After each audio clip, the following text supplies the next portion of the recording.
राधे राधे दोस्तों, आज मैं आप लोगों को बताने वाली हूँ शिव पुराण के अनुसार पुत्र प्राप्ति के उपाय। शिव पुराण के अंदर भगवान शिव की महिमा का वर्णन है, कैसे वह अपने भक्तों के दुखों को दूर करने के लिए तरह तरह के उपायों से भक्तों की मदद करते हैं। इसी तरह जिन महिलाओं को यहाँ संतान की प्राप्ति नहीं हो रही हो या जिन महिलाओं के पुत्र प्राप्ति की इच्छा हो, इसके लिए शिव पुराण में पुत्र प्राप्ति के कई उपाय बताए गए हैं। शिव पुराण के अनुसार पुत्र प्राप्ति के उपाय।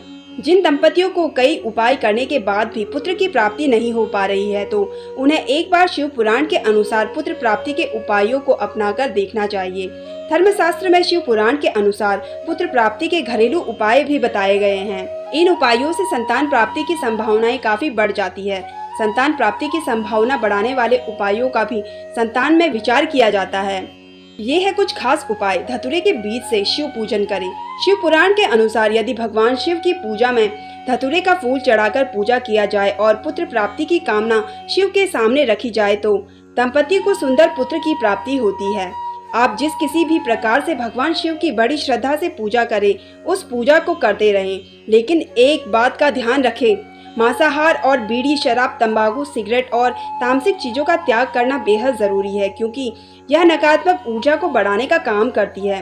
मन की शुद्धता भी बेहद जरूरी होती है। साथ ही करें सावन के महीने में पुत्र प्राप्ति के घरेलू उपाय।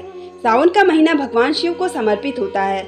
इस मास में दंपति को एक समय भोजन करना चाहिए और व्रत रखकर तपस्या करनी चाहिए और प्रतिदिन भगवान शिव की पूजा करनी चाहिए। प्रत्येक सोमवार को 9 वर्ष से कम उम्र की 21 कन्याओं को भोजन कराएं। भगवान शिव उनकी मनोकामनाएं अवश्य पूरी करेंगे। अपने मन को शुद्ध और शांत रखें और अपने आहार में केवल सात्विक खाद्य पदार्थों को ही शामिल करें। वृक्षारोपण के उपाय। शिव पुराण में संतान प्राप्ति के कई उपायों का वर्णन मिलता है, जिनमें से एक तरीका बहुत आसान और बहुत कठिन माना जा सकता है। यदि दंपति वृक्ष लगाते हैं और उन वृक्षों को देखभाल करते हैं और उन्हें बड़ा करते हैं, तो उनके घर में योग्य और सुंदर पुत्र का जन्म होता है। मुख्य रूप से यदि आप अपने स्थान पर फल देने वाले और छायादार पेड़ लगाते हैं, तो यह अत्यधिक विशिष्ट लाभ प्रदान करता है। इसमें आम तथा अन्य फलदायी वृक्ष लगा सकते हैं। यदि यह वृक्षारोपण सार्वजनिक स्थान पर किया जाए तो अत्यधिक लाभकारी होता है, क्योंकि इसका लाभ हर व्यक्ति को मिलेगा। यह एक तरह की सेवा है। आप पेड़ों को जीवन दे रहे हैं तथा वृक्षों के माध्यम से जन कल्याण के कार्य होते रहते हैं, जिसके फलस्वरूप आपको पुत्र जीवन का वरदान भी प्राप्त होता है। भगवान शिव के लिए उपवास। सुयोग्य वर की प्राप्ति के लिए कन्याएं भगवान शिव का व्रत रखती है। यदि संतान या पुत्र प्राप्ति के लिए इस व्रत को बड़ी श्रद्धा के साथ किया जाए, तो भगवान शिव उनकी मनोकामनाएं पूरी करते हैं। सोमवार के दिन आप भगवान शिव का व्रत इन अंक 11, 21, 14 में रख सकते हैं। इन व्रतों को करने का विधान वही है जो आपके परिवार में और आपके समाज में प्राचीन काल से चला आ रहा है, और जब आप भगवान शिव की पूजा करते हैं तो उनसे संतान प्राप्ति की कामना जरूर करनी चाहिए। आप व्रत की संख्या का संकल्प लेकर और अपनी मनोकामनाएं रखकर इस व्रत को पूर्ण कर सकते हैं। साथ ही है इसके बाल सेवा के उपाय। सेवा और जप में अपार शक्ति होती है। संतान प्राप्ति के उद्देश्य से दंपति को छोटे बच्चों की सेवा करनी चाहिए।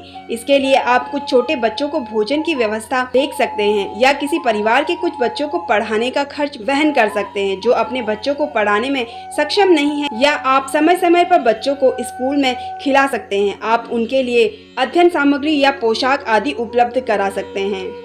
इसके साथ ही अपने जीवन में सादगी और शांति लाने की भी जरूरत है।